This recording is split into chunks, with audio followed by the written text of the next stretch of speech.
The night that altered the course of my life began with what should have been a moment of triumph. I just earned a promotion, a reward for years of relentless work. More responsibility, yes, but also the financial stability I'd been chasing. Yet, as I shared the news across our dining table, her response wasn't joy or pride. She fixed me with a cold, unyielding stare, her fingers tracing the rim of her wine glass. "You never put enough into us," she said, her voice sharp with accusation. "I need more from you." The irony stung. For years I'd stretched myself thin to meet her ever-shifting expectations, and now, as my career surged forward, her dissatisfaction only deepened. Nothing I did was ever enough. We'd been together for 5 years, married for 3. The early days felt like a gift, mutual respect, shared dreams, a partnership that seemed unshakable. She'd listen to my ideas with genuine interest, laugh at my terrible jokes, plan our future with a warmth that made me believe we were building something lasting. But somewhere along the way that foundation eroded so gradually I didn't notice until the cracks were too wide to ignore. The moment that broke me came at a dinner with friends the previous weekend. I'd spent the day cooking, determined to create a meal that would spark joy for everyone. As our guests praised the food, she cut in, her voice dripping with disdain. "Well, he should be good at something, since he can't seem to focus on what actually matters." The room went still. Our friends averted their eyes, their discomfort palpable as her words hung in the air. Later, alone in our kitchen, I confronted her. "Did you have to humiliate me like that?" Her response was a dismissive eye roll. "Don't be so sensitive. It was a joke." But it wasn't. It was part of a pattern that had grown over months. Each professional milestone I reached met with subtle digs. Each effort to please her countered with new complaints. The next morning, I woke early for a meeting, still raw from the night before. Before leaving, I made her favorite breakfast, blueberry pancakes, coffee just how she liked it, and left a note, "We need to talk tonight." I called her at lunch, hoping to connect, but she didn't answer. My texts went unread until evening when she replied curtly, "With friends. Don't wait up." That night I sat alone in our living room, scrolling through old photos on my phone. There we were on our honeymoon, her eyes bright with what I'd believed was love. When had that light turned to scorn? My thoughts were interrupted by the jangle of her key in the lock at nearly midnight. She stumbled in, tipsy, barely glancing at me. When I tried to start the conversation we needed, she waved me off. "I'm tired of your excuses about work," she snapped. "My friend's husband just planned a trip to Italy. What have you done for me lately?" Her words cut deeper than I expected, not just for the comparison but for what they revealed. No achievement, no gesture would ever satisfy her. I'd earned my promotion just a week earlier, a goal I'd chased for 2 years, and she hadn't even acknowledged it. Lying awake beside her that night, her steady breathing a contrast to my racing thoughts, I felt something shift inside me.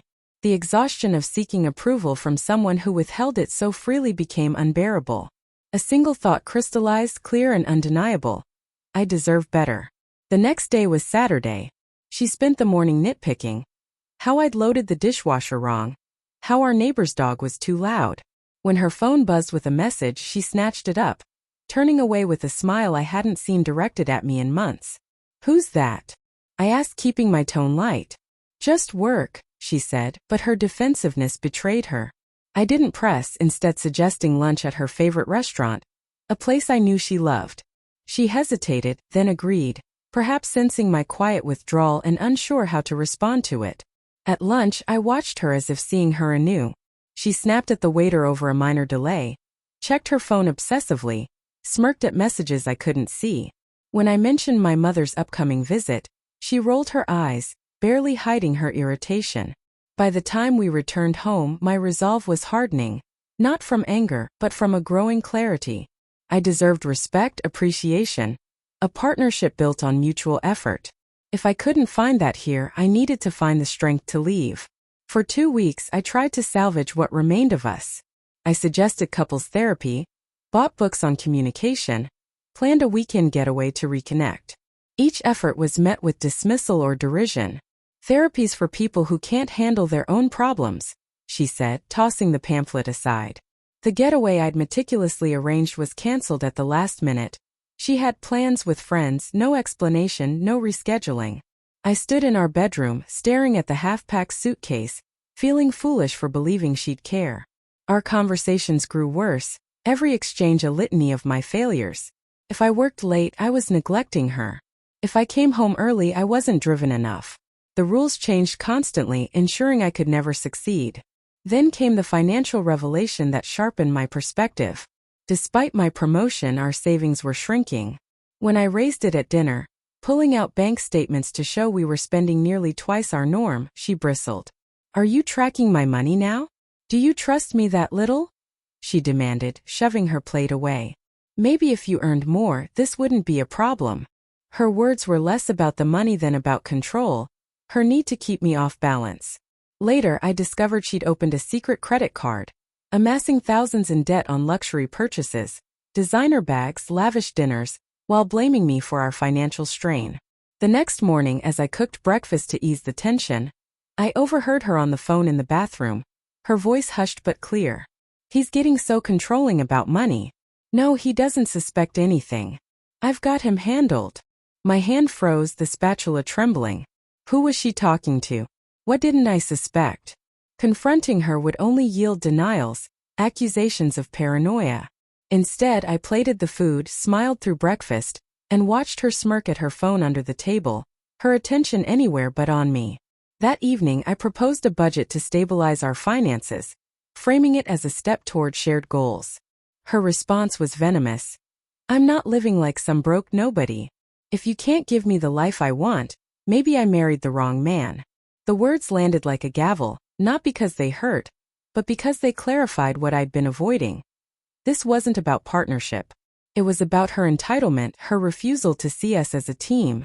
Later that week, I met an old colleague who'd divorced the previous year. Over coffee, I asked how he'd known it was over. "When going home felt like walking into a trap instead of a refuge," he said. His words mirrored my reality. The dread in my chest each time I neared our house, the relief of late nights at work. That night, she didn't come home until after midnight. No call, no text, smelling of wine and perfume. When I asked where she'd been, she brushed me off. "Don't interrogate me," she said, kicking off her heels. Then casually, as if it were nothing, "Oh, I need $3,000 in my account tomorrow. My friends and I are planning a trip next month." Not a discussion, not a request. A command delivered with the confidence that I'd comply, as I always had. I didn't respond. As the shower hummed, I sat in the dark, a calm resolve settling over me. I wouldn't transfer the money. I wouldn't keep bending to her demands. I was done. The truth unraveled by chance. She'd left her laptop open on the counter while showering, and my name in an email subject line caught my eye. I wasn't snooping, I just looked. What I found shattered any lingering hope. Messages to friends, even my own family, painted me as lazy, emotionally distant, a failure as a husband. "He thinks this promotion is such a big deal, but it's not enough for the life I deserve," she wrote to a friend. To her sister, "I'm wondering if I picked the wrong guy. He's not who I thought." The worst was a recent exchange. "He's too busy trying to keep me happy to notice what's happening right under his nose." My hands shook as I read, betrayal mingling with disbelief. 5 years, and this was her truth. A caricature of me, mocked and manipulated for her audience. When she emerged, I was at the table, composed despite the storm inside. "Do you respect me?" I asked quietly. She froze, caught off guard. "What's that supposed to mean?" "It's a simple question. Do you respect me as your partner?" She scoffed. "Why are you being so dramatic? Did something happen at work?" "I saw your messages," I said, holding her gaze. "The ones about me." Her face hardened, but she didn't deny it. "You went through my private conversations? How dare you?" "Notice you're not asking what I saw," I said. "Just upset you got caught." "You're unbelievable," she shouted. "This is why I need to vent to friends, because you're so insecure." "Is that how you see me?" I pressed.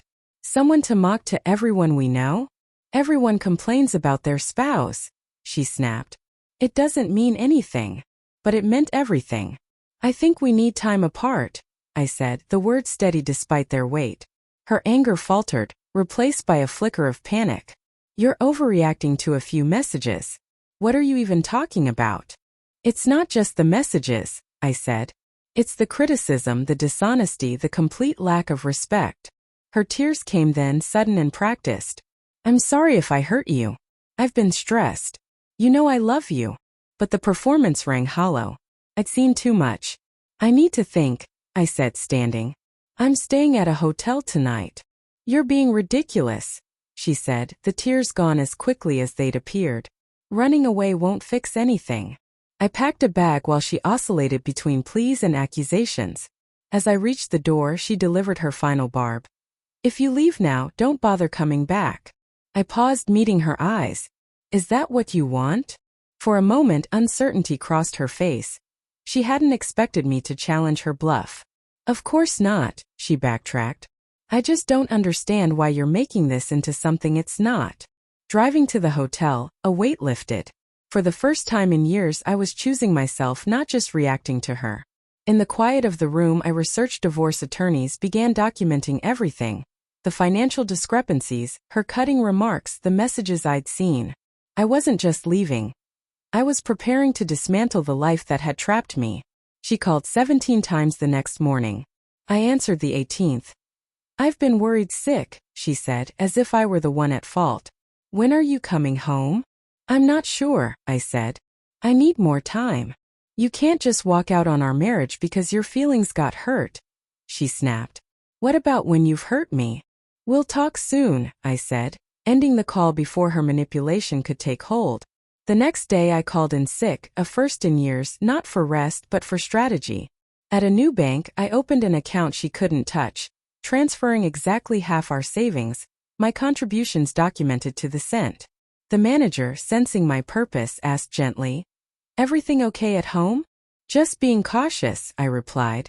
His nod told me he understood. I met with a divorce attorney recommended by a friend. Her advice was blunt. I'd been too open, too fair with someone who didn't reciprocate. Stop telegraphing your plans, she said.